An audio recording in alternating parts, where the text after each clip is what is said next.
All right, all right, all right.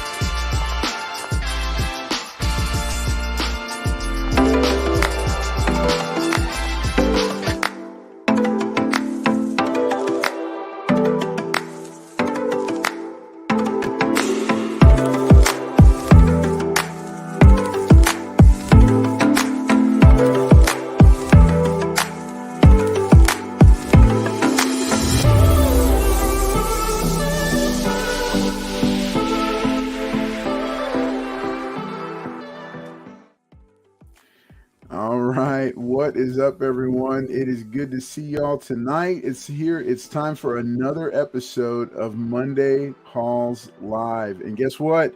Man, I can't believe it. This is episode number 70. 70. 70 weeks worth of Monday of Hall and New Comic Book Day videos. Man, I can't believe it. It's been 70 episodes already. I'm going to unmute him real quick.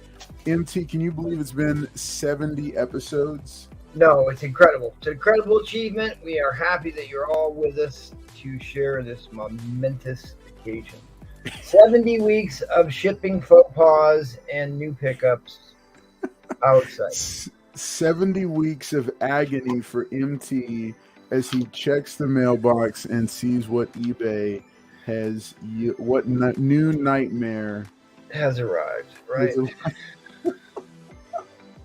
All right, everybody. Hey, we're excited to see you. We're going to get to you in just a second, chat and say what's up.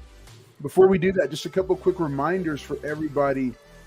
Like I said, this is Monday Halls Live. This is our Monday night live stream. We go live every Monday, most Mondays at 10 p.m. Central to just to show off some of the books that we've done. We've got a couple extra folks with us tonight to share off some of their fun pickups that they've had over the past week to week and a half, sometimes a little bit longer, but that's generally what it is. We also have the giveaway show on Wednesdays. We're going to be celebrating episode 50 of the giveaway show. That's almost a year's worth of episodes of the giveaway show. This Wednesday at 10 p.m. Central, it'll be the giveaway show, episode number 50. Whoops. So make sure that you are here for that because, man, I can't believe that with Paul cruising along with us that thing hasn't capsized yet. We were talking about Paul as a captain on one of the other shows. Man, wow, 50 episodes of the giveaway show, 70 episodes of Monday Halls Live. And then this Friday, we're going to have another top list. In case you have been watching, in case you haven't seen it yet, I want to make sure and bring your attention to the latest video that I just dropped this past weekend. It is the top 12 DC Comics characters that you should be watching right now. And yes, that's correct. Not everybody on the graphic is actually in the video. Special prize for the person who goes to the video and can drop a comment on that video and say, hey, this is the character not in the video that was on the screen. So take a quick screenshot of it, check it out, and then go do that. It's just a little fun contest I'm throwing in on Wednesday. I'll give something free away, something extra free away to whoever the first person is who does that. But yeah, top 12. The answer is always Turok number 1. There you go. The answer, always Turok number 1. The answer and the giveaway. Right, there you go. All right, so the top 12 DC Comics characters that you should be watching right now. This is a little bit different video. It's longer than the others, not just because it's 12, but it also spotlights multiple issues for most of the characters. I did do 12 instead of 10 because I couldn't contain myself, and there was still a ton that I wanted to include. But make sure that you go and check this video out. It's packed full of information about some of these different characters as well as others, and there are a couple of random ones in there. So go check them out. You might even see one of them here on the screen. Very random, but still a very cool character that I think has a future in the new DC Comics because James Gunn is here. He's making waves. We're going to talk a little bit about that on Wednesday night. But hey, let's keep it moving for tonight. Also, quick reminder, Comic Collecting for Beginners, a 4-part video series, is on the channel as well. It's approaching its 1-year mark. I think at least 2 of them have hit 1,000. I think 2 of them have hit 1,000 views, maybe. But great little video series. And hey, we are excited that you're here. What's up? I'm Carl's Collects Comics, and this is our show where we're going to talk about the past week to week and a half's worth of comic book pickups. We're also going to be showcasing some slabs tonight, a very rare one that our good buddy Press Niche Worldwide has with him tonight to show off. And I also have, for the first time ever, I have a product that I'm just going to give a quick sneak peek at. It's a brand new comic collecting product. Very cool. Very neat thing. Our good buddy Doug sent it over, and we're going to take a look at it, but I'm going to be releasing a product review video, a full product review video of it a little bit later on, like in the next week or so. But I did want to go ahead and show it because it came in today, and so I wanted to make sure and show that. So hey, let's go to the chat real quick and see who we've got hanging out with us tonight. El Green Machine, what's up? Good to see you. You might be here a little bit late, but you were the first one to leave a comment. For Pete Sake, hey-o, good to see you as well. Southern Comic Geek saying hashtag Paul's fault. Yeah, it can still be Paul's fault. We'll let it be Paul's fault. All right, the Comic Book Report. Happy Monday to you as well. Glad that you're there. Where'd you get that? Our good buddy Cody, hello to you. El Green, good to see you again. Spider Girl, glad that you're here with us as always. Good to see you. Hector, what is up, sir? Good to see you. That's a lot of pizza boxes. I don't know what he's got for us today, but man, MT, look, he gazes longingly into eBay's eyes and says, "I just can't quit you, eBay. Right. I just can't quit you. We need content." Watched earlier. All right, Spider Girl. Did somebody say pizza? I've been craving pizza. Yes.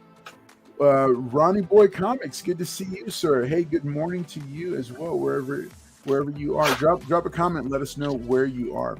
Hey, let me bring the rest of the panel on and let these guys say hey. What's up to everybody? Guys? We got MT Press Niche, also aka Comic Tracks, and then Mr. Michael Presses. MT, why don't you say a quick hello to everybody? Hey, good to see everybody. Thanks for being with us. Hey, Spidey Girl, El Green. I see Fort Pete in here early. Good to see you, good buddy.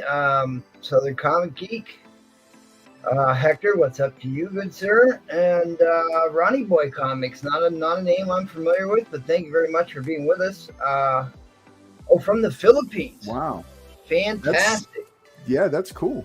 That's my really granddad cool. did a stint in Philippines, and I actually just looked through some of those photos not too long ago at the end of his tour in World War II. So that's cool. Cool beans. Rando is here. Good to see you, Rando. And anybody else that shuffles in, we're happy to see you too. So I will pass it along to our resident structural engineer, who's gonna weigh in on this comic shipping faux pas. So I'm gonna have to use his expertise here tonight.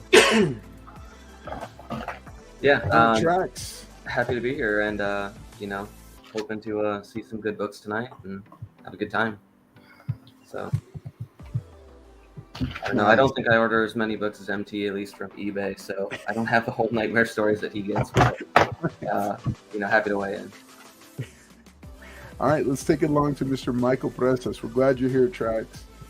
Hey guys, I don't know if this is news, but 50 Cent scores on penile enhancement fight. What?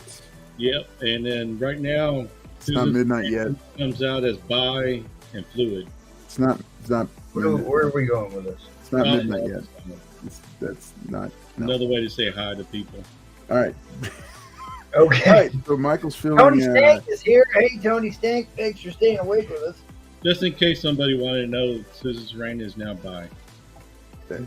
Well, good to know. All right, thanks. Hey, so you're watching the Monday Hauls Live, and as promised, I've got a couple of books to show off. I'm going to go ahead and get us started, and then I'm going to pass it along to MT. I don't have a lot of books to show, but for this first round, I'm just going to show these 4 that I picked up. So Noctera, released the Val special, so I picked up cover A of this. If you're not reading Noctera and you like cool science fiction like Pitch Black meets Linda Hamilton from Terminator 2, this is a good book for you right here. It has been optioned. It is moving forward, and it is in active development. So I'm pretty excited about that because I think it's a really great story, and she's a really cool character. So I'm very, I'm really stoked about it. I'm looking forward to seeing what they do I with saw there was a release about that today, as a matter of fact, Noctera. Oh, hey, pull that up. If you got it, pull it up. Also released this week, Dynamite put out issue number 1 of a Gargoyles sequel series. It's a show, I believe. Noctera is a show, and then Gargoyles. So the cool thing about this, and I'm going to have to go back and rewatch the series, the episodes of the series, because what I'm told is that Gargoyles number 1 picks up where the series left off. So like it drops you right into just as though no time had passed between the original animated series and this. So if you're picking this up, just be aware of that. If you're a huge Gargoyles fan, I think you're going to be very, very happy about this. I was a Gargoyles, I was fond of Gargoyles, but in terms of cartoons, this was a little bit after my childhood, but I still liked it. I still loved it and enjoyed it. So make sure I think you can still find copies of it because it's huge print run. So there might not be spec on anything under like a 1 in 25, but still a very cool piece of nostalgia. Good to see, because that was a really good property. I'm glad that they're doing something with it. So sadly my LCS took major hits on all the copies of Miles Morales Spider-Man number 1. So all I got, because I didn't want to buy damaged books, they had them, but they all had like corner crunches and spine scrapes and stuff like that. So I just picked up the graffiti cover, Miles Morales Spider-Man number 1. They rebooted him again, so I haven't read it yet, but I'm hoping it's going to be solid. It is a new creative team, so we'll see what ends up happening with it. But yeah, Miles Morales Spider-Man number 1 came out. Here is my vintage pickup of the week. I had pre-arranged for this quite some time ago, and then had met up with Strictly himself to pick up my copy of Wildcats number 1, the gold edition. If you follow me on Instagram, you've seen it and you know a little bit more about it, but it is autographed by Jim Lee circa 1994. And so I'm if you know me, I'm a huge Jim Lee fan, just a big fan of his stuff. I also collect raw Jim Lee signatures, so I have quite a few of them around here in different places, including, there's none behind me, but I have a ton of them around here. So and I'm getting more and more, but Wildcats was part of childhood in the 90s, and this was, I think, this was a 1 per store variant, and this is actually a really clean copy. This is about a 9.2. It's got a little bit of gold color rub on the back cover, but I was okay with that because I got a decent. It's really, really nice. It's a really good condition copy, and it's another raw signature for Jim Lee. So, and it's the gold foil, which I'd been looking for. I'd looked at buying one on eBay, but I just decided to wait. And yeah, exactly, for Pete Sake, you can't beat the 90s foil goodness. So yeah, this is my this is my nostalgia pickup for the week. I've been focusing on a lot of books from childhood recently, like the Copper Age DC stuff, even in the Bronze Age stuff.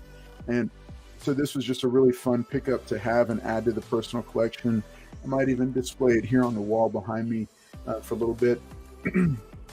Yeah, if there was anything, I do kind of wish that he had signed it in gold on a gold cover, but it's nice, and it does have another signature on it as well. Can you hear me?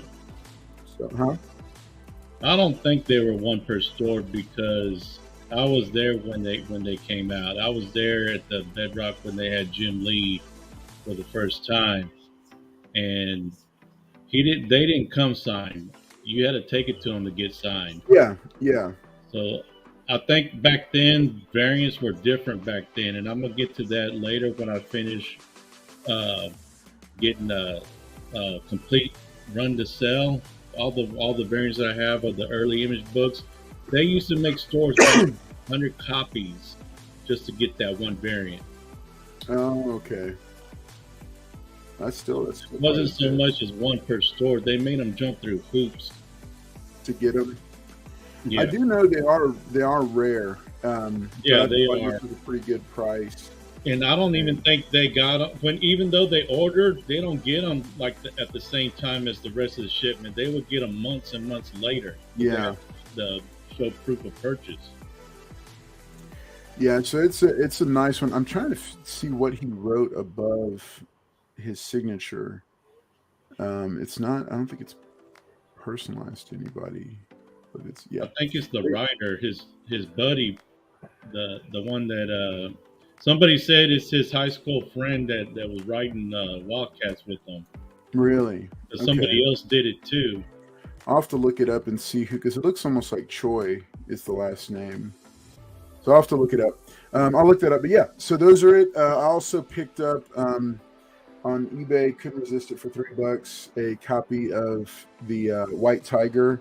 I have multiples of the single issues, but I didn't have a collected trade, and so for $3 to have a reader copy. Oh, nice! $3. That's a steal. Yeah. Yep. Yeah, I mean, especially with all the rumors surrounding, and yeah, I bought it after the rumors were hitting about Jenna Ortega. So it was cool.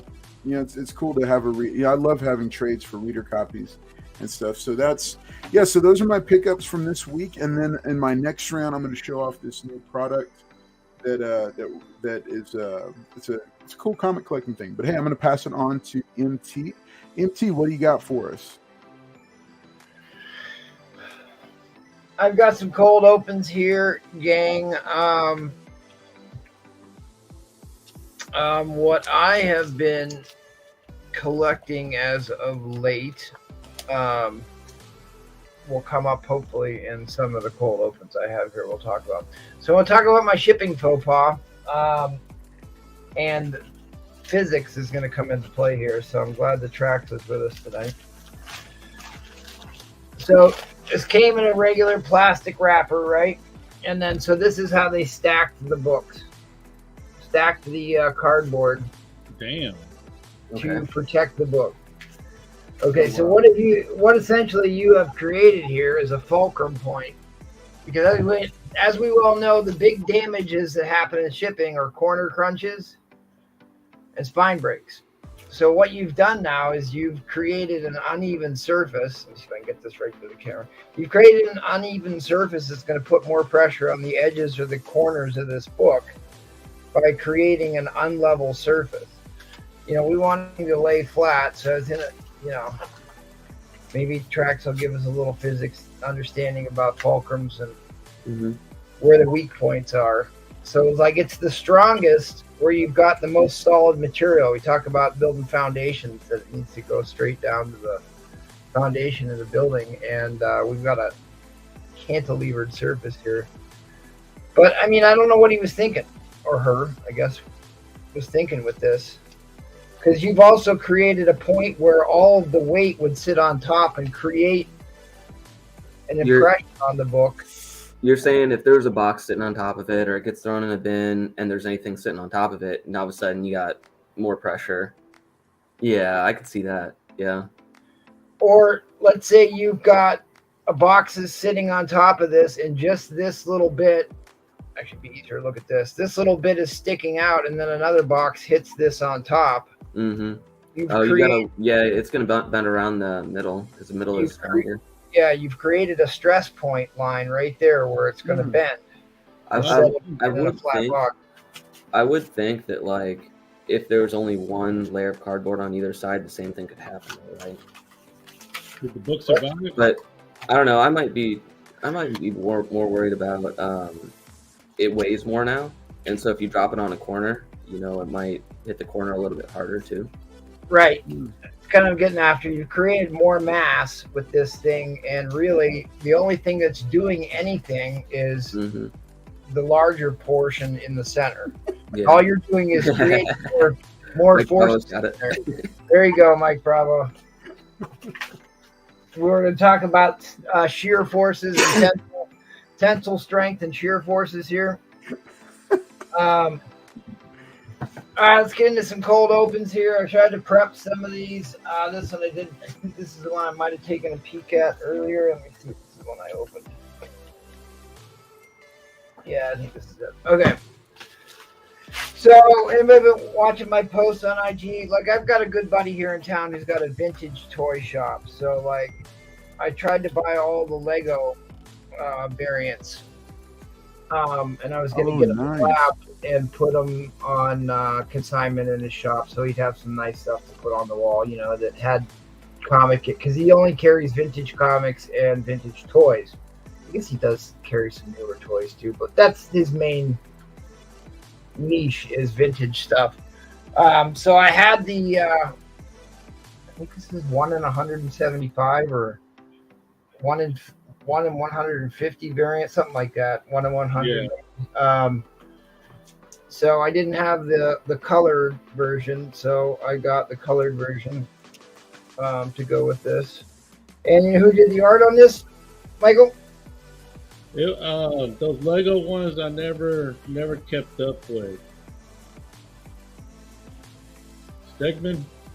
Buscema.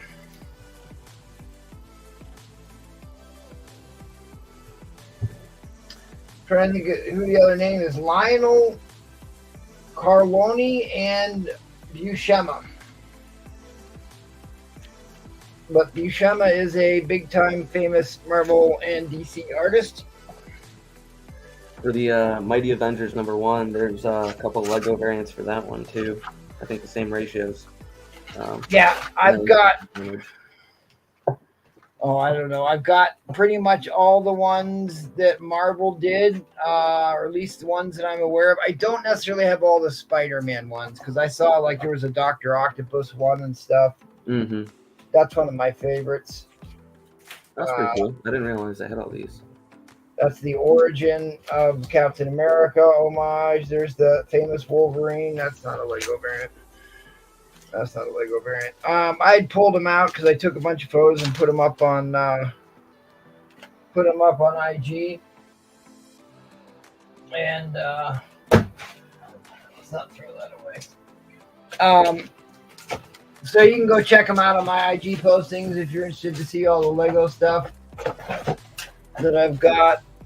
There wasn't like a lot more Spider-Mans than there were the rest of them. I think I've got the rest of them. Like there's the homage to that famous Jim Lee X-Men where it's Black Widow, Captain America, and Wolverine with a light background.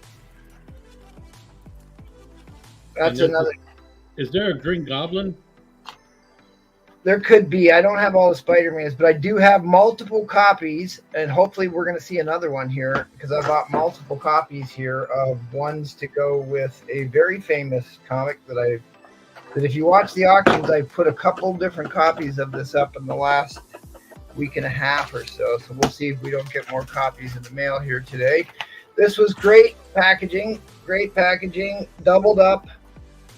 So you got 1, 2, 3, 4, 5, 6, 7, 8 layers of cardboard. Wow. But this is another big pet peeve I have. Uh-oh. You went to all that trouble, but you had to put 2 comics in one bag, right? Wow. So none of them. It's like running the marathon and collapsing at the finish line. Right. And you're giving me an old wrinkly bag, right? But this is one that, I had a couple copies of this, but they were all really beat up. So I wanted a nicer one. And this is one I've never owned, actually. The #2.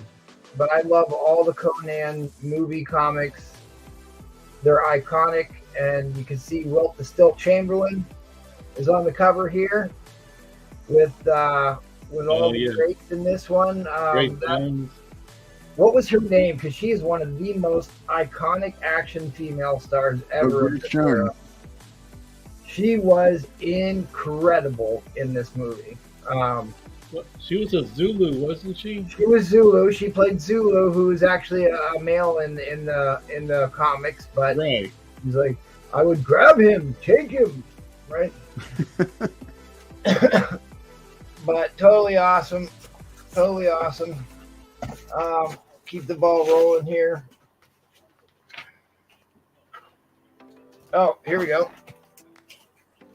This is a comic I'm always buying when I see it. This one I opened up a little bit earlier. Another big pet peeve of mine is they put tape on the bag and it ripped in transport. If you're putting clear tape on the bags and you're not securing the rest of it, like this was the only piece of tape that was securing it from shifting around, and it tore the bag.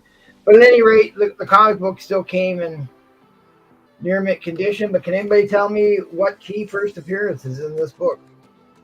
Taserface. Taserface. Good old Taserface, right?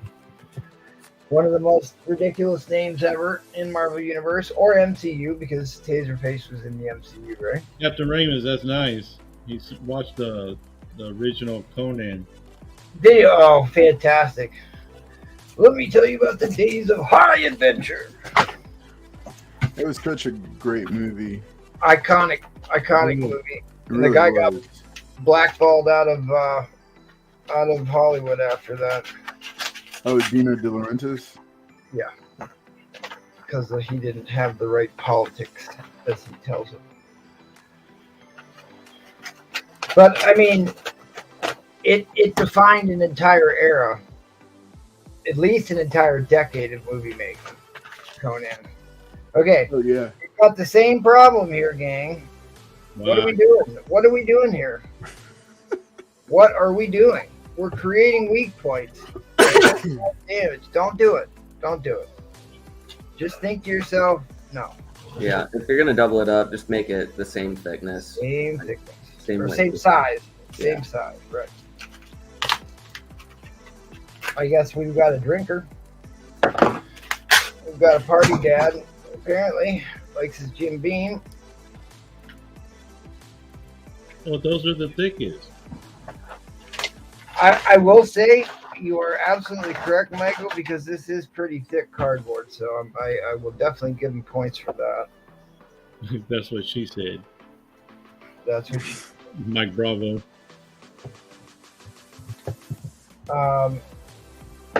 boy, I usually have a pocket knife in my pocket at all times, but apparently not today. This is where I get into, it shouldn't take me an hour to unpack your bag, and you use packing tape on the inside. Don't do it.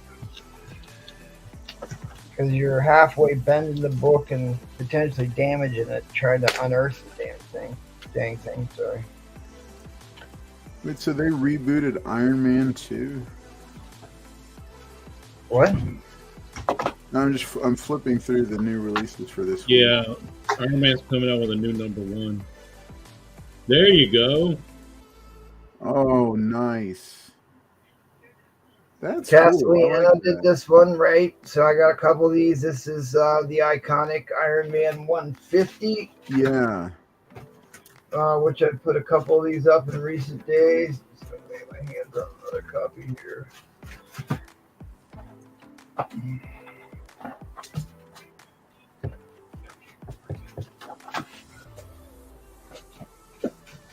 Okay, can't lay my hands on a copy right away. But at any rate, iconic cover, Iron Man 150,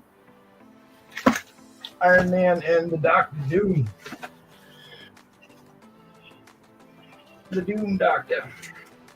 Now, these are the smaller of the medium flat rate boxes, and like my local post offices that I go to do not carry this size box.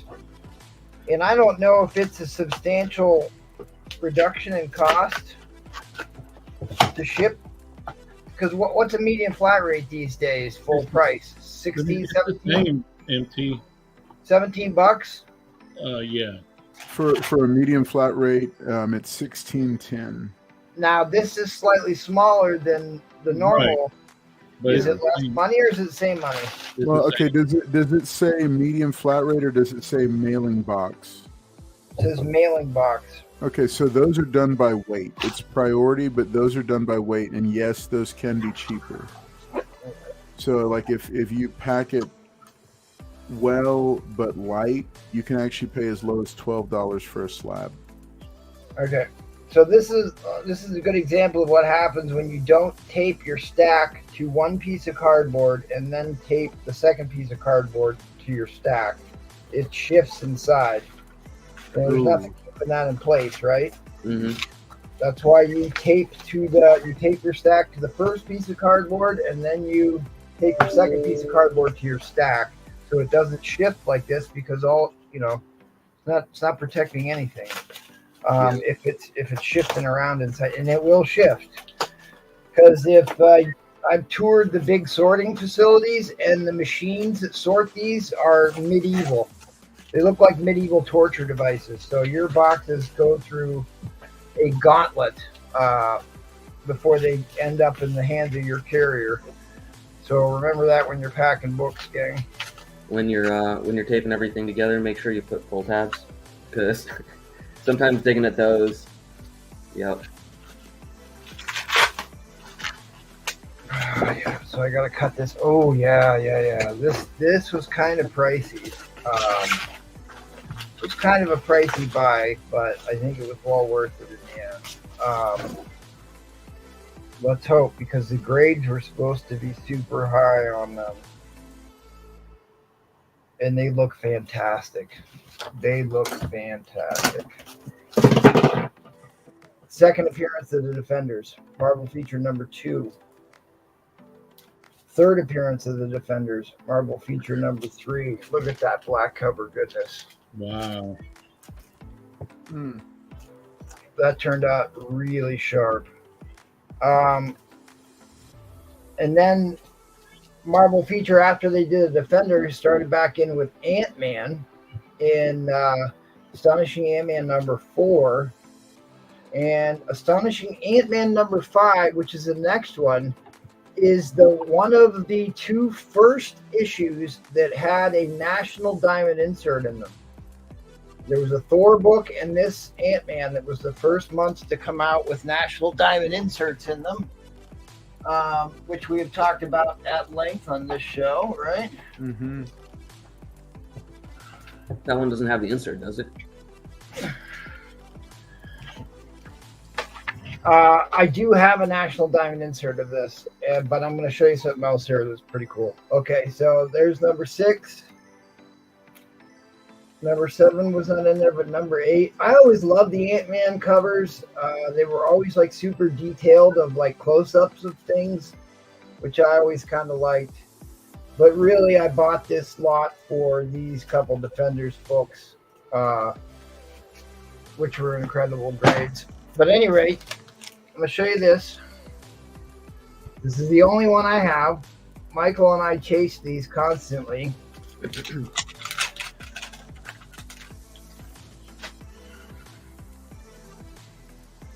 This is a double insert book.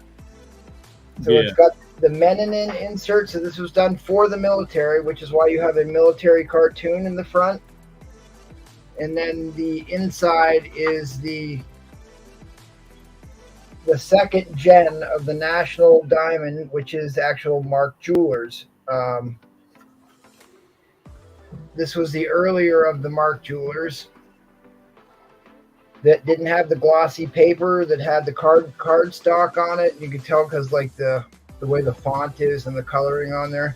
At any rate, if you come across one of these in the wild, it's kind of like a lottery book. These are worth considerably more than your average Mark Jeweler or National Diamond insert, right? This one has this. Yeah. For some reason, I was thinking that if they had 2 inserts, that they were all manufactured that way. But you're saying it's even rarer than just one. Or Yeah. Absolutely, considerably more rare. Okay, that's awesome. Considerably more rare, because it isn't like every issue of this Marvel feature that has this was a double insert. So you're talking about 4% that have the National Diamond, and then less than that has the double insert. Wow, that's pretty cool. And it is unknown what those print counts are. It's an unknown number. Nobody has those records that I've been able to track down on that.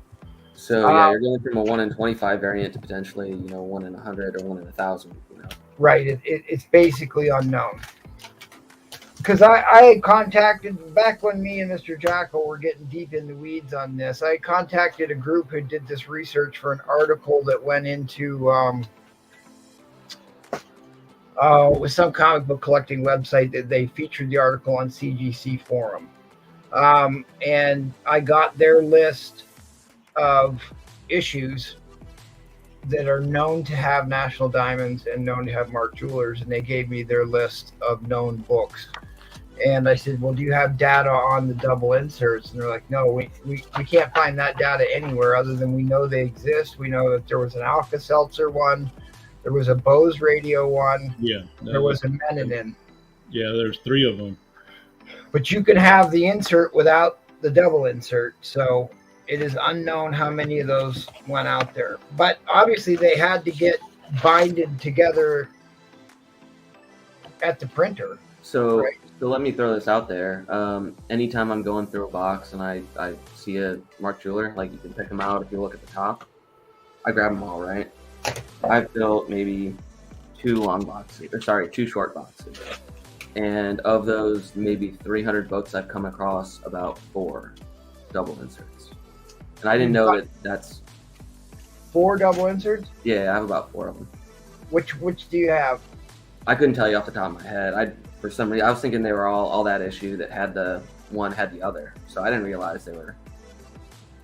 Because it seems to me like the Bose radio, at least in my experience, the Bose radio is the rarest. Those are the ones I remember seeing for sure. But yeah. And the Alka-Seltzer and the Menanin are about the same, but the Bose is the one I don't see as often as the other 2. So interesting. That could be that's just anecdotal. Yeah. Anecdotal, right? Okay, one last box here, gang.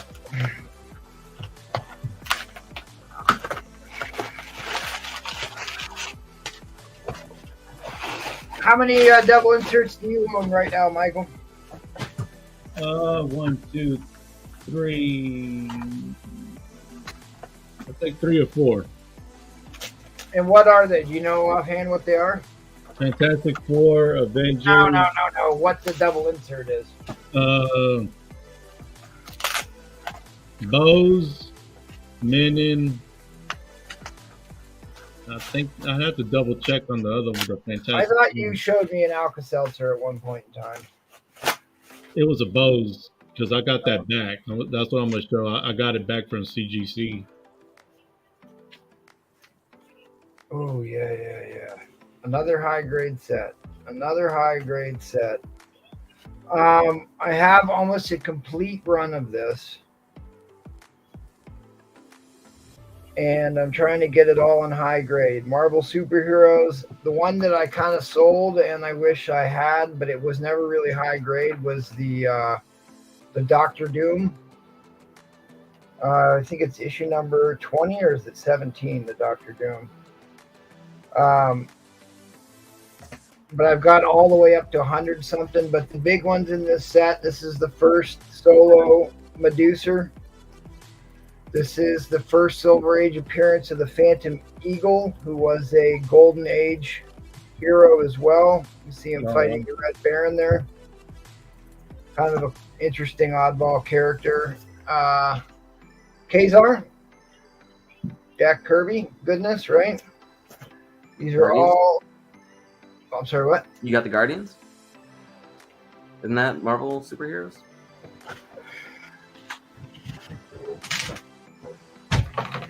There it is. Yep.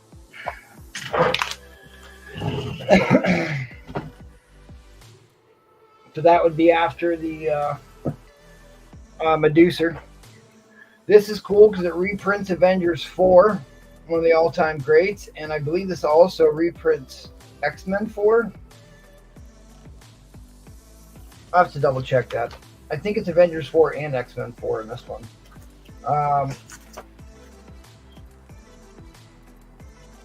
What was the Blob issue in X-Men? First Blob. Remember anybody? Isn't that like Number 3. 3? Yeah, it was like Three. 3 or 4. Yeah. And then you got the original Daredevil down there. But like as far as this was, the Marvel superheroes was far more collectible, or a little bit more collectible than the Marvel Fantasy, because they also had first appearances in this run, right? It wasn't just all- Number 20 is the one with Doom. yeah, Doom is the 20. Okay, yeah, Doom is 20. Here's another great one: Hulk and the Leader, Daredevil v Submariner. I don't see Daredevil faring too well in that fight, gang. Nope. And here is the double feature special in issue 30 with Ultimo. And I will say the condition on these were as advertised. Damn, Matt Murdock was thrown in jail back then too. Well, he's a lawyer, so that's his world. So it's ironic that he gets thrown into jail. So. Yeah, but he's been in jail. Daredevil's been in jail more times than Batman. Right. And he's constantly being killed all the I time. know he's the most incarcerated superhero of all time. Well, it's because he's he's a lawyer, so it's like, oh my god, he's in jail. We better buy this issue. And one of my all-time favorite is the early Black Knight, where he's got the bucket head. So you see him on the headshots there. You got a old bucket head. With Monty Python. Yep. With the money, it's only a flesh wound, but I love this. Is a very iconic cover. Very iconic. Medusa. If Evan Price is there, he'd know. Good old Medusa cover. This is first solo Medusa. But I would say that this one is certainly in the 9s. Probably look at the 8.5 on Kazar, but the Phantom Eagle's in the 9s. Sure. And then let me show you. All right, one more real quick. I'm going to turn it over.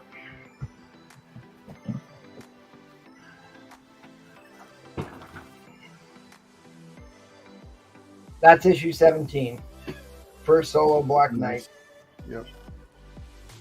That's But the artwork on these covers were phenomenal. They were thick, square bound, so you got your money's worth. Oh wow. So I don't have a Doom to show you because I just haven't found a new copy to pick up. But I have got almost 2 complete runs of this, and I'm probably gonna be parting with my backup set of these here soon. So you can look forward to that. But it's a great run. It's a great run, especially if you can't shell out the thousands of dollars to buy the Silver Age first printings of this. There's some really cool reprints of key Silver Age, as well as getting some first appearances, first solo series, stuff like that. So anyways, that's what came in the mail for me today. That was today's shipment. So I will, where are we going to? You should have a segment on your show called Shipping Horrors with MT. Well, that is kind of what we do have. We just don't have a lead in. I need a picture from MT to create the.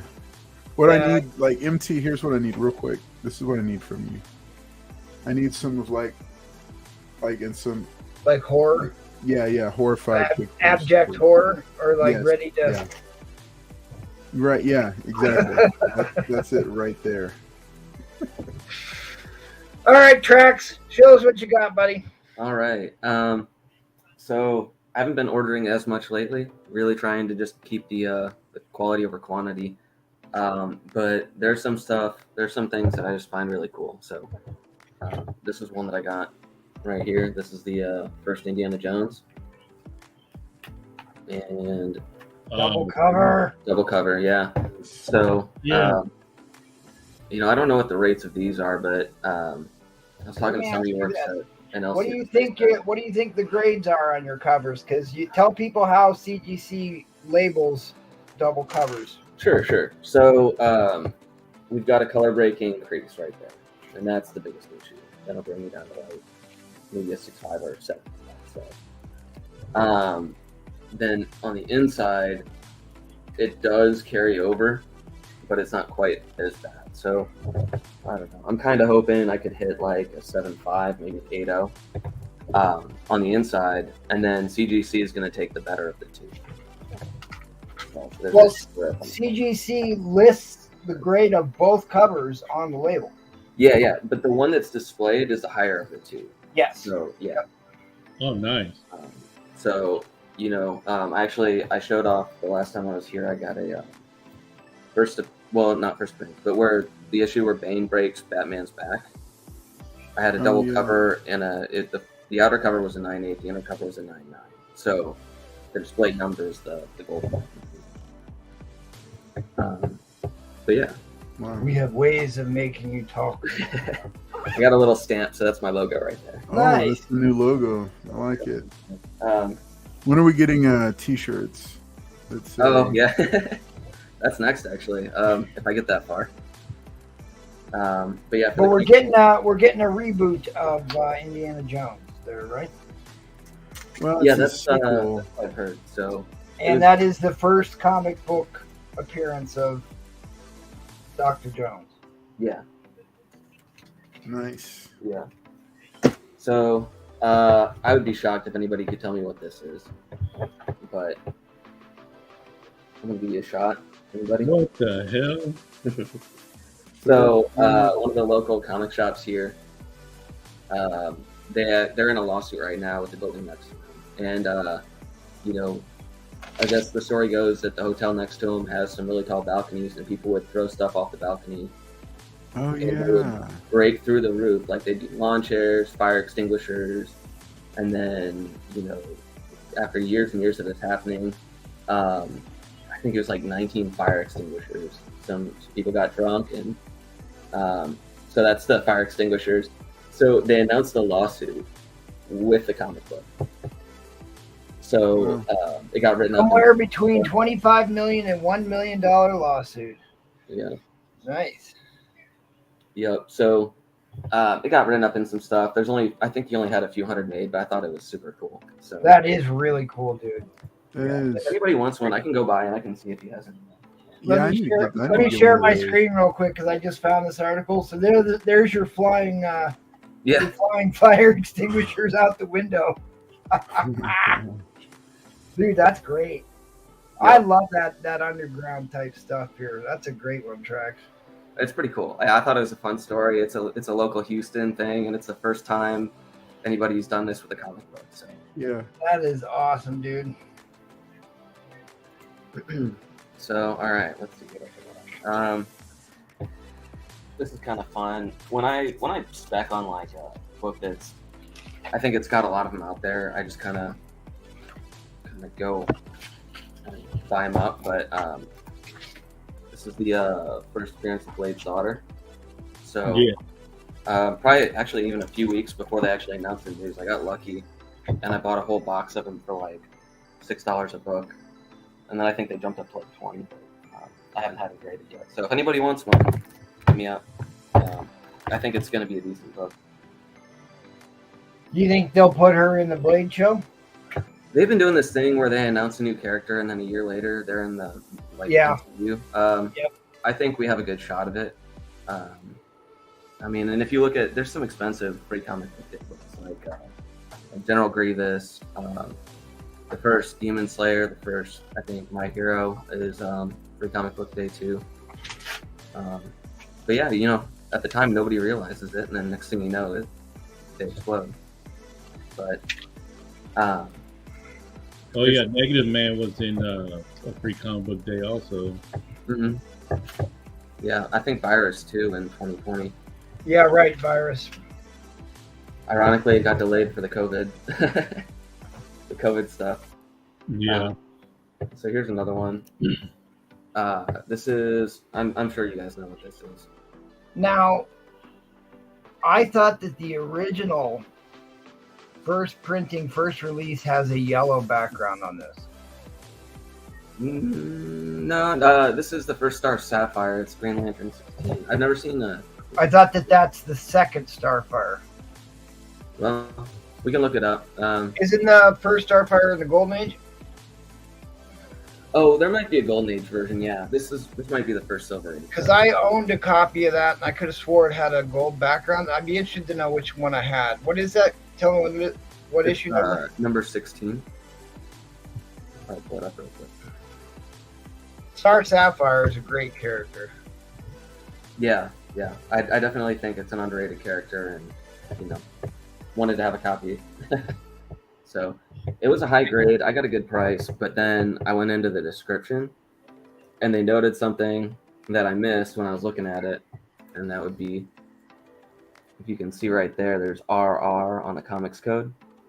Okay. And so everyone in this collection, the guy wrote his initials right there. Oh, that's cool. But it, I don't know. There's nothing I can do about it. The rest of it's a really high grade though. So. But it See, blends in, I'm though. with It blends Edwin in. Price on that stuff doesn't bother me one bit. I don't know how CGC feels about that, but like library stamps and stuff like that, I think it just gives you some type of provenance. And personally, if I'm not getting graded stuff like that, I love seeing. I totally agree. It's almost like if you bought like an old sealed figure from the 80s, Star Wars, G.I. Joe, whatever.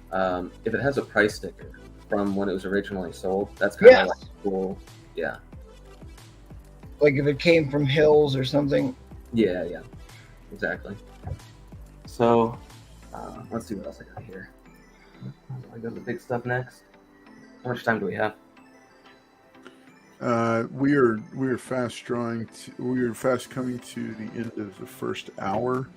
Okay. So I think after Michael, we'll do one more round for the night, and we'll call it a night. We gotta make this next round the speed round. Damn, I'm not even gonna get I'll just wrap up here. Well, here, let me show you this track because I wanted to. Let me go to the share screen here. See this? Oh, What issue is that? This is issue. Let me blow this up. Uh-oh, what happened? Green Lantern number 41 from December of 1965, third appearance of Star Sapphire. So your book, which is also a 12 center, it looked like to me. Yeah, it's 12 center. It's number 16. And the artwork is like real close to being the same. Mm-hmm. yeah.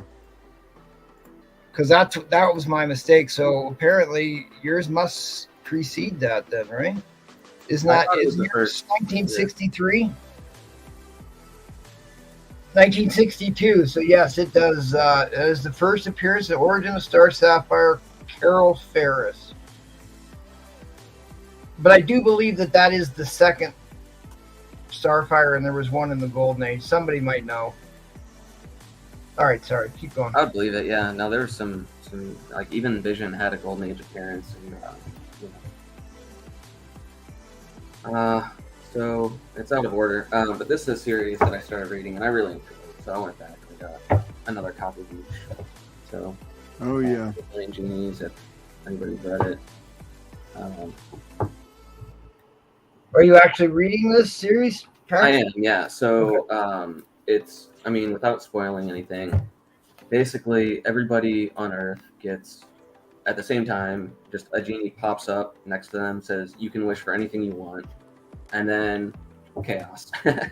So Chaos ensues. yeah, it starts out, it's like the first 8 minutes, then it's like the first 8 hours, and then the first 8 days, 8 weeks, 8 months, 8 years. And Wow. there's supposed to be 8 issues. But it's kind of funny too, the way it's written. It's almost like, some people are like, I wish that, so and so can't do this, and the person tries to wish to do it and they can't. So, it's but then it kind of like turns into like, you got different towns and stuff. And, I don't know. It's a very interesting concept, and I've enjoyed it. So I guess. So is it a morality tale or is it a nihilism story? That nothing is pointless at the end of this, or is there actually a moral to this story? I mean, there's a point. I wouldn't really call it either. Maybe a little bit nihilistic, but it's there's a lot of satire. There's a lot of like levity to it, but it also gets a little bit serious too. And, Sure. I don't want to ruin too much of it if you're listening into reading. But apparently, it's been optioned and might show up sometime. So, but, okay. I think that's it for me for this round. But appreciate you guys giving me a minute, and I'll come back. I got a couple more books to show in the last round. Awesome. Yeah, he's got a big boy to show. All right, Yes, Mr. he Michael does. Presas, what you got for us, buddy? Well, I got a bunch of Mark Jewelers, and Nice. some of them I'm going through them, and like MT, Evan Price, and Contracts will tell you, once you find one in high grade, I tend to keep. Yeah, right. And that's without it being a key. Because remember, most of these were bought on military bases and thrown into Foot Lockers and traveled around, so they get beat up quite a bit. This one's in nice grade, so I'm gonna have to go through it again and look.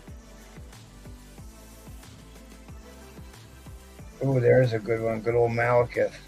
And this one's not in high. This one's not in high grade.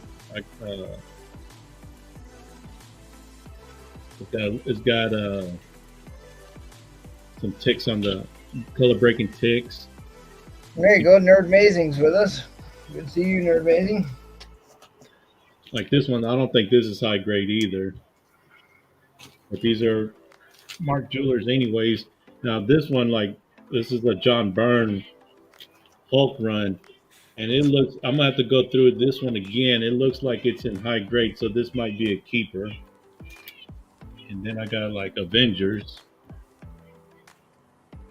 with She-Hulk and Captain Marvel tied up in chains. Isn't that Pluto? Isn't that a Pluto story? Zeus. Yeah, Pluto's being chained up down below, though, right? And get doubles. Sometimes you find two Mark Jewelers of the same issue. And this has a female Kang Nebula is a Kang in this one. The Kang variants, yes. And then you come across Conan with the Oh yeah, The anniversary border. that's a And- nice. I actually haven't seen that one before. You know Yeah. what? Even I don't have that book. and it's a green Mark Jewelers. Oh wow. Actually, I don't. This I might- one probably sell. Most of these I'll sell, but I'm gonna get across to the ones that like X Factor. This one, early X Factor, and Walt Simonson. Yeah. I think this is going to the PC. Well, that Doom Beyonder is a great cover, too. And then you get this is a favorite cover of mine. One of my Yes. favorite covers, She-Hulk. And a Tuma. Yeah, Tuma in one of his updated costumes. I think there's supposed to be water inside his costume. Yep. Keep him hydrated. So that might be a keeper. And then the great storyline in a Mark Jewelers. Oh, I Zemo. love that story. Yeah, The Avengers Mansion Falls. Love right. it. Is that the one where Jarvis is fighting off the Viking robots? With his No. vacuum cleaner? Jarvis gets his ass kicked. So yeah, he gets Hercules gets sent Why to don't, it's not like he even put up a fight, man. He was yeah, he- tortured. But Yeah. some of these are the Frank Miller. What's up, Spider-Man. Nerd Amazing? Good to have you here. I still got to go through these. These are like some of these are Frank Miller runs. Now this one is a keeper. I'm gonna have to go through this to see exactly what the shape is. It looks high grade, but this is Walt Simonson and Frank Miller. Oh yeah, yeah. And it's all black, and I don't see. There's might be some ticks, but none of it is color breaking on that black. Look at that. So this is going straight to the PC. More than likely CGC pretty soon. And here's another one.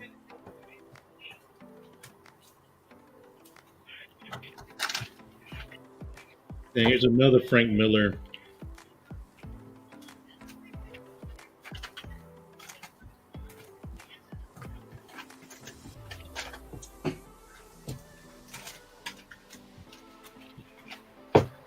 And here's another one that this comic could be worth 250. What was it? $25,000. Yeah, there you go. I'm sure that's still good. Yeah. And then I was able to find a lot of X-Men. And some of them have star stamps.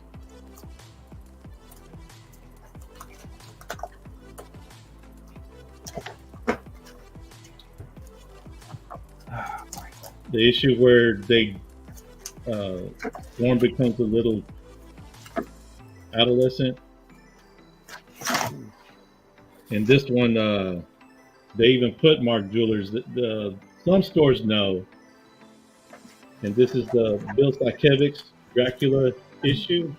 Dracula, the Sith and Dracula issue, right? In the Mark Jewelers. So I was real happy to find this one. And then I think this one is this one's star stamped. Right there. And like MT was selling the other day, the first appearance of Stonewall, Super Saber, and Crimson Commando. Yep. They're supposed to be retired mutants that Mystique and the Mutant Liberators rehired. And this one is another Mark Jewelers that the store knew. But it's an early X-Men, 151. Kitty Pryde Bales. Yep.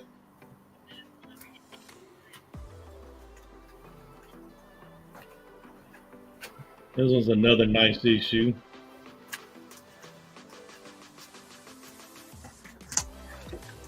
Then some of these, now that we're getting to some X-Men that I'm probably gonna end up keeping also. Jim Lee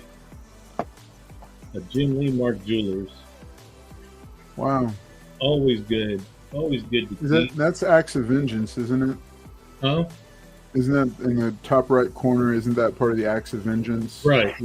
Right, nice. And 2 copies of Mark Silvestri, Mark Jeweler X-Men. So those might be keepers also. And then I think this is my second copy of the new what was it? Jean Grey. Yeah, the infamous digital copy one, right? So this is in a Mark Jewelers, so this is going to be a keeper also. So I'll probably keep like a third of the Mark Jewelers that I come across. And this one, I'm just going to have to keep also. It's Art Adams. But just look at that. Just sexy pinup. There's just no way I'd be able to sell that. And another Jim Lee Goodness Mark Jewelers. And then the last couple that I have before I turn it away is a very high grade Silver Surfer number 8 in Mark Jewelers. Nice. Now, I looked at this. This is very high grade. That was a great run. And just like an It really was. MT and Comic Cracks will tell you, high grade Mark Jewelers Are not easy to come by. no, they're not, and they're worth a lot more. So I'm gonna have to look at this. This is definitely a 9496, but I'll get somebody to look at it. Now this one, part of the Born Again run, Yes, yeah. Frank Miller. It's actually it's semi-officially part of it. You need to read this before Right. you read Born Again. Right. So this is like this is Frank Miller, anyways. Frank Miller and Dave Buccicelli. So this might be one of the keepers also. But here's another one. I had to put it in a special plastic bag or a holder, really. And I put it in Mylar, but I won't take it out. I initially bought this. This is a Mark Jewelers to sell. But once I got it home, I didn't realize how high a grade this book is when I Wow. changed my mind. The second appearance of Nuke. Definitely part of the Born Again. Frank Miller, Dave Musichelli. And I was shocked at how high of a grade this is that I had to say, no, this is going straight to CGC. Nice. That's my last, before this I get into the slabs, Nice. if we have time. All right. Let's keep moving right along. Thanks, Michael. All right, everybody. Hey, so I've got one thing to show, and I'm going to keep it moving right along to MT. So, my good buddy Doug over at Sidekick Supplies, he's got a brand new product. This is really the product and I'm going to be doing a full review of it later on. It'll be its own separate video, but I wanted to go ahead and showcase it because I think this is a really neat thing, and I've never seen anything like it in comic collecting. So, this is introducing you to, this is the Sidekick, and what it is a you know how, like, when you have a box, a short box or a long box that is not completely full, one of the biggest pains is the books start sliding down or they start flopping over, causes damage to your books, but you want to leave some empty space in there, right? So you try to fill it with boxes or whatever else. Enter the Sidekick. It slides, this little hook side right here slides down on the inside of the box, and it keeps the books upright and firm. Neat thing, it's made out of good solid plastic. I'm gonna, like I said, I'm gonna do a full review of it and do some demos for it in a separate video. But I just wanted to go ahead and show it off because these did arrive today, and this is part of a mail call. This is the Sidekick. It's got a little hole here, like handhold. You can see the clip that slides down onto the box. And then you can see his logo there. And then the website. If you're interested in this and you want to check it out, sidekicksupplies.com. He does have a 15% off holiday sale going on right now. But yeah, I thought this was pretty neat. And as I'm looking at it and as I start playing with it, I realized, this solves a real practical problem for collectors, especially comic collectors. When you're filing and you're building a run, and you have to leave your stuff, your books in the middle of sorting, which it happens to me all the time. This is just something cool that he sent over, so I wanted to make sure and share this with y'all. And like I said, be on the lookout. I will do. It won't be as like a regular it won't be on one of the regular live streams or something. It'll be a separate video. I may drop it early or on a different day or time, but I am going to make sure and let you guys know about it. So yeah, like I said, this is the Sidekick, and this is it's a divider. No, it's not a divider. It's not so you can put a comic inside it. No, it's it is a space keeper in your comic box. So it goes like right on the wall of the comic box, Okay. And it keeps your comics from sliding forward. So like a standard divider, like y'all have seen these Right. before. This is just like, this doesn't keep your books upright. The cool thing here is this clips to the wall of the box, and it keeps, and it's fairly rigid plastic, so it keeps the books from falling over. Okay. Like this one, these they just flop over. They don't keep your book up. Right. If you have like a half full short box and you're not filling it with, this is pretty cool. We might even do a giveaway with one of these for keep an eye out on Wednesday night, because we'll be doing the 50th anniversary. We might even do one of these as a giveaway. But this is a pretty cool little tool, and I'm going to be doing a review of it. Probably, I'll be shooting it this week and releasing it probably this weekend. But just a quick review: SidekickSupplies.com. You can find him there, and then I might even have Doug on the show to tell us a little bit about how he came up with this, because this really does solve a practical problem for a lot of collectors, especially myself included. I have so many short boxes where it's a certain categorization, but the box is not full, and I don't need the box full. Well, something like this, it fits with the box on it. So sidekicksupplies.com if you want to see more about him. You can also find him on Instagram. He's at Sidekick Supplies. Let me just make sure and you know me, anytime I see cool products like this, and I think I followed him on Instagram, and then he reached out to me and said, "Hey, would you like to review one of these?" And I said, "Yeah, absolutely." So it's sidekick.comicsupplies. So it's at sidekick.comicsupplies, and if you use the coupon code HOLIDAY15, it's 15% off your entire Sidekick purchase. So that's the way to go. But like I said, I'll drop a full review. I'll show you all how it works with like overhead camera and all that kind of stuff. But Sidekick Supplies, check it out if you're interested. And that is my round. So I'm gonna go ahead and that's my round. So I'm gonna go and pass it along to MT. Sorry, I'm gonna pass it along to MT. MT, you there? Yep, I'm here. All right. I've just got a couple quick books I want to show you here. Now, in the world of inserts and rare comics, I was able to pick up this double cover, and this is the only double cover I've ever laid my hands on where I believe both covers have a chance at getting a 9.8.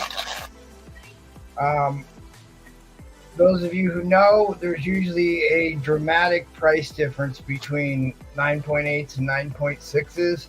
Now, this isn't a particularly key comic book, but it is a 9.8 candidate on both covers. And what I love about this, it's a wraparound. You get the Man-Thing, the Submariner.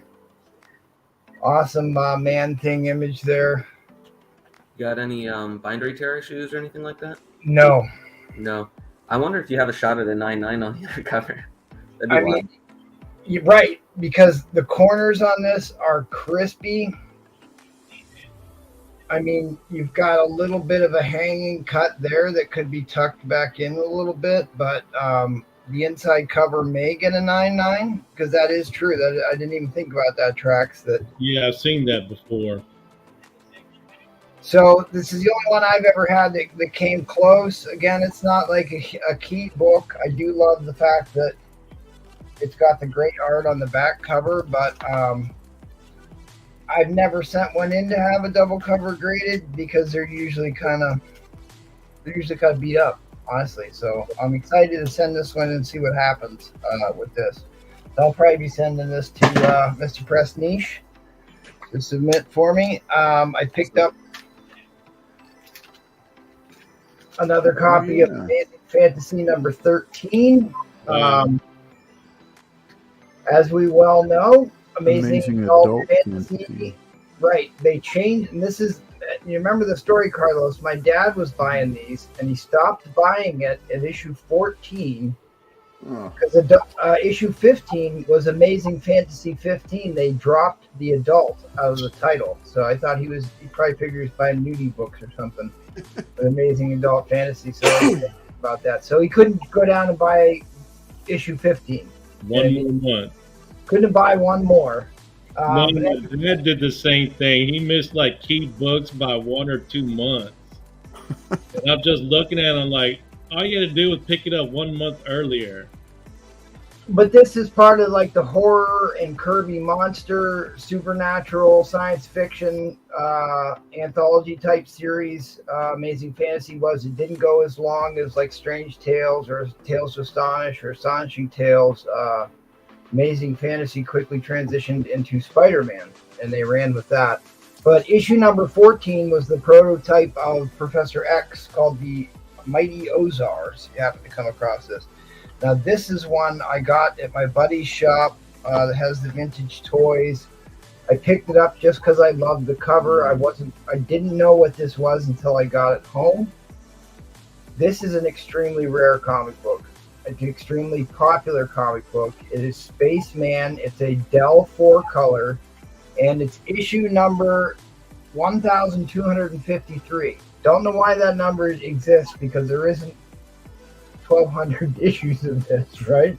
So just like some odd number. But this is a book where if you go into Hobby Lobby, you're going to see magnets and posters and wall art made of this particular comic book cover. Yeah, you're right. Extremely iconic. This is what I call a keychain and magnet book. Kind of like those Thor 160 or Thor 120, Journey to Mystery 120. Extremely rare book. It's in reasonably good condition. It just happenstance that I picked it up just because I loved the cover. I had no idea what it was when I bought it, and extremely grateful to have this awesome book. Did the seller know what he had? No, I think he gave me a because it was like full of a collection of stuff that he hadn't priced and gone through yet, and that's where I bought a bunch of the early Jetsons books.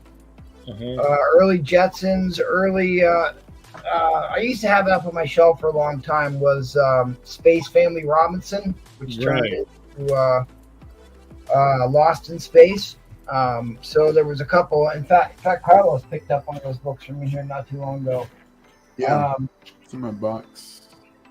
It is. They're just phenomenal painted covers, right?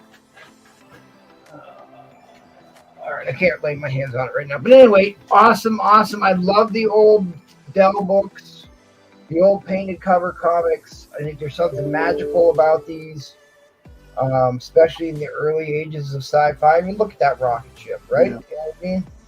Totally 50s sci-fi looking. But at any rate, that's all I want to show you. I want to make sure I give time to our other guests here tonight. So Thanks. I appreciate you checking out my round. What do you got, Trax? Awesome. Okay. So I just got 2 books left. And, I think they're a little bit bigger, but, So here's the first one. Nice. So this is the first Jake Gomez as Werewolf by Night, but this is the 1 in 100 variant. How many 9.9s are on the census? I'm not sure. I'm actually this is a CBCS 9.9, which incredibly difficult to get. It's every bit like the book itself. They say buy the book, not the grade. This book is every bit of a perfect 9.9, and it was affordable because it was a CBCS. So, you bought it graded? I bought it graded. Yeah, I bought it like this. Wow. I will say that seems to me like most of the grading companies nowadays won't give you the average person a 9.9. Usually they're giving it to people that are submitting directly from the publisher or the printer. Mm-hmm. That's my experience at any rate. I've submitted a few that I think should have gotten it. Especially cardstock covers, Mm-hmm. Yeah, cardstock. I was going after like the old what's it called? Acetate. There's like X-Men, Alpha and Omega. Yes. Spider-Man book. Yep. But I wipe them down with a microfiber cloth. They look perfect, and then I'd still get the 9.8. But I think they do that by default. I'm convinced. But it does make stuff like this pretty rare, so I'm happy with it. But hopefully he comes to the MCU. Is that tonight?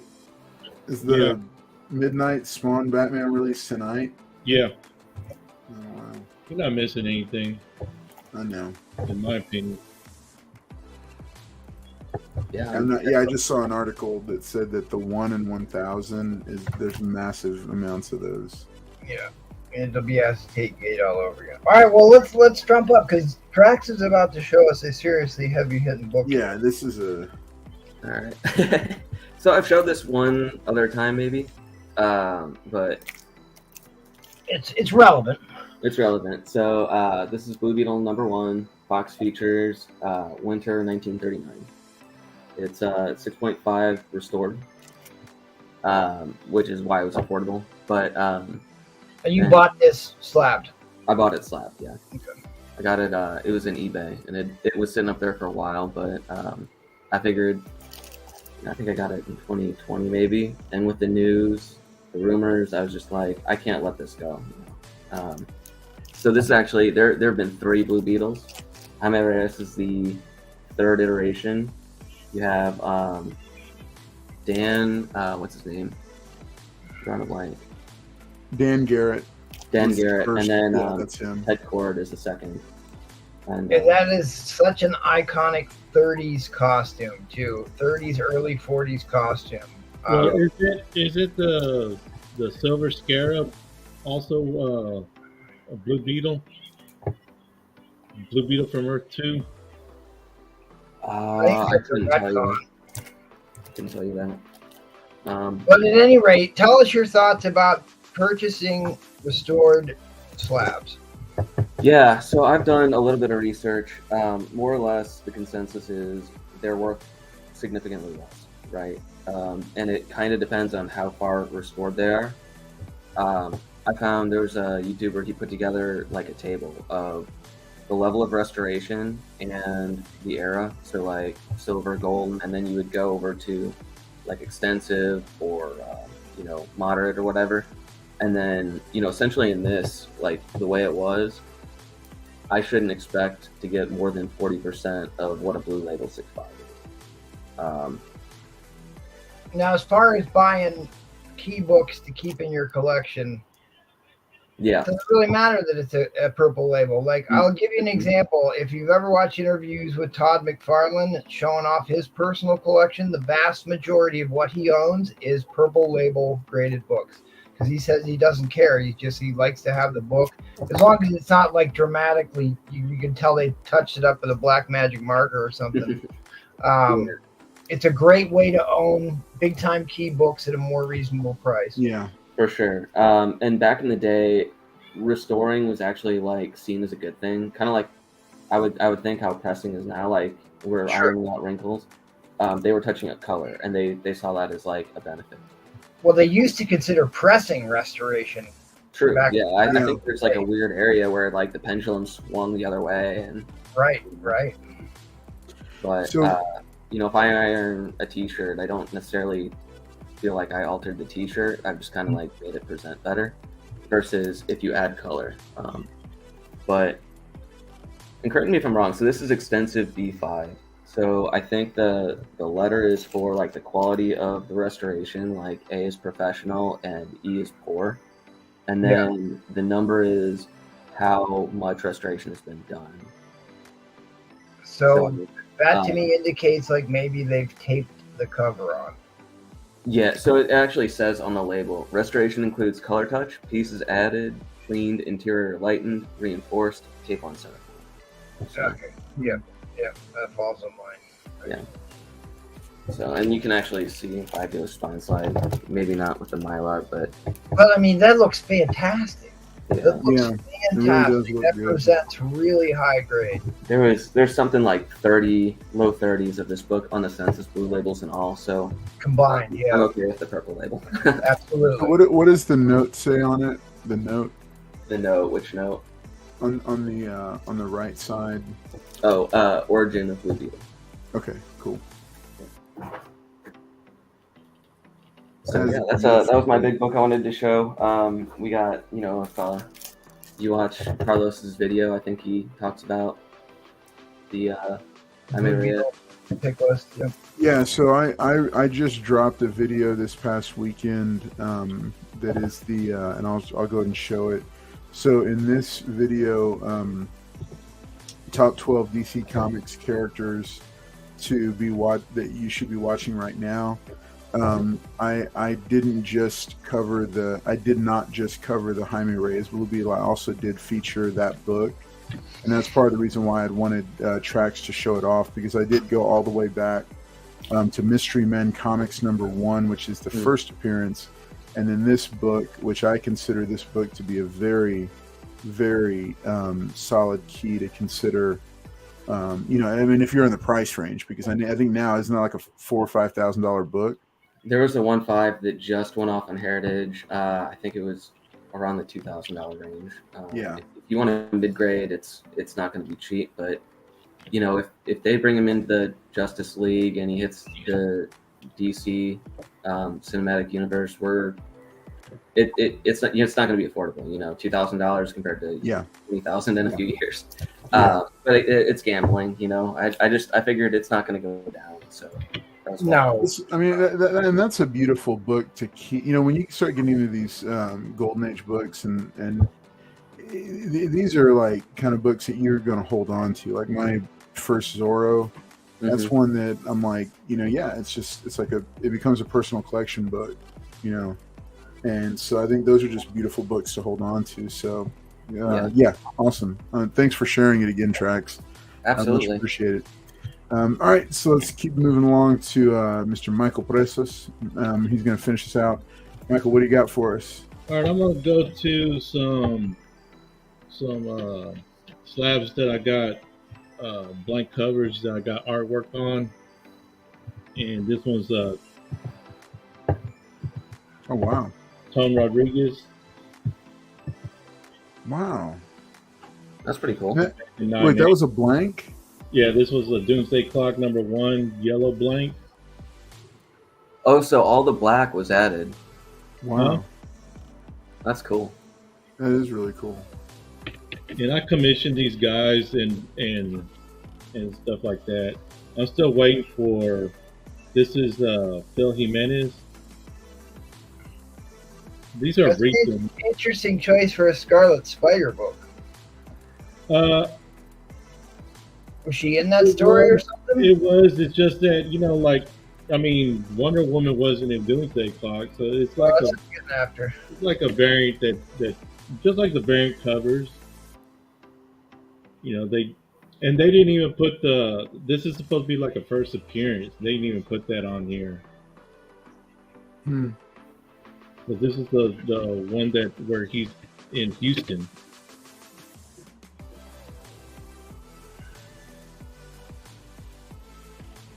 This is Alejandro Garza. Yeah, I like the marker. What do they call those? Traction, though. What do we call those markers? Poster board markers? What the hell are they called? Oh, is it like a watercolor marker? They're like really nice prismatic, but there's a special name for them because we use those in renderings and stuff. I can't remember what they're called. And now I'm getting into some of the bigger ones, because this is Ryan Stegman. Nice. And I like this one a lot. Ooh, yeah. This is a woman by the name of Maud Park, and she did a lot of the storyboards for Game of Thrones. Okay. So she's not a Marvel or DC artist. She's actually, and she signs her name like that she makes a cat out of her name. There's the M, O, and then there's the G. Oh, Gato. Yeah. But she does storyboard and for theatrical. And then these are remarks. Silk #1, the booty issue. Yep. That's sold out. You can't. This sells out very fast, and I don't even think they have anymore. I know. I sold my copy. This is Cal New, and he did a remark on it. Yeah, nice remark. And my last one, so we can finish it up. The first appearance of Punchline. Double sig, or is that just a sig and a remark? Hearing a remark. by Francesco Mattina. Is that actually drawn on the comic, or is that drawn on the plastic? No, it's drawn on the comic.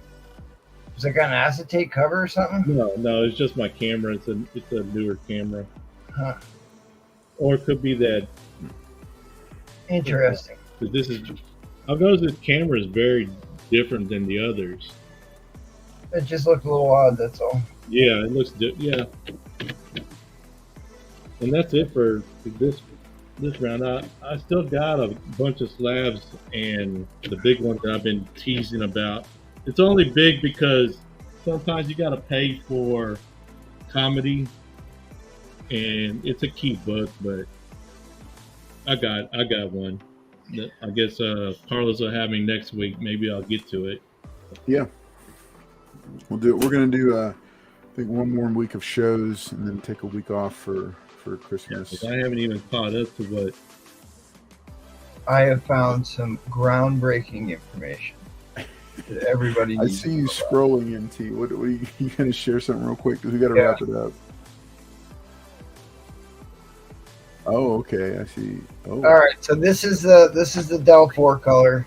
It's a PDF of the Delphor, and like on the inside covers, they have these science terms. They kind of go over some science stuff, right? Anti-force, countdown, G-force, free fall, like all this. And this is what it says: UFOs, unidentified flying objects. This is an Earth term. Since reaching the moon, land learns that UFO or flying saucers are really part of the top secret arm of the U.S. Space Force, which we now have the Space Force. So you could have known that many, many years ago, that all these UFOs are really part of our new national arm of our national forces. Way back in 1942, because that's when this comic came out, 1942. Isn't that interesting? That's wild. That's when Paul went into the service, isn't it? That's what I was just going to say. They might have to draft Paul back up. But this is still during the war. This is still during World War II, right? 1942. Interesting. But anyway, like, you want to check this book out. It looks like you can read the book for free online. oh, nice. So, like I said, it's a pretty important science fiction comic book. So anyway, check it out. Check it out. Look at those cool spaceships, UFOs. Very cool. But I just wanted to make sure you guys knew that we knew all along, us tinfoil hat people, that Space Force was a real part of the military. There you go. I said Stegman, didn't I? This is Ryan Otley. Oh, I said Stegman. All right. Let's bring it home, Mr. Carlos. Bring it home. All right. So, hey, everybody. Thank you so much for tuning in tonight. We're going to go ahead and wrap it up. But we have enjoyed sharing these books, letting you check out some really cool books all across the board, all across the decades. Big, huge thanks to MT, as always, for being a part of this show. And then also to Press Niche Worldwide, a.k.a. Comic Tracks. And then Michael Presas for joining us for tonight to show off some books.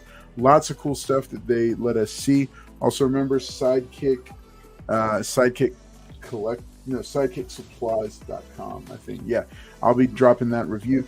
Join us Wednesday night for the giveaway show. It's going to be episode number 50 of this long-running show. It's almost a year's worth of Paul's shenanigans on Wednesday nights. We're going to be doing a couple cool giveaways, including some possible supplies as well and product.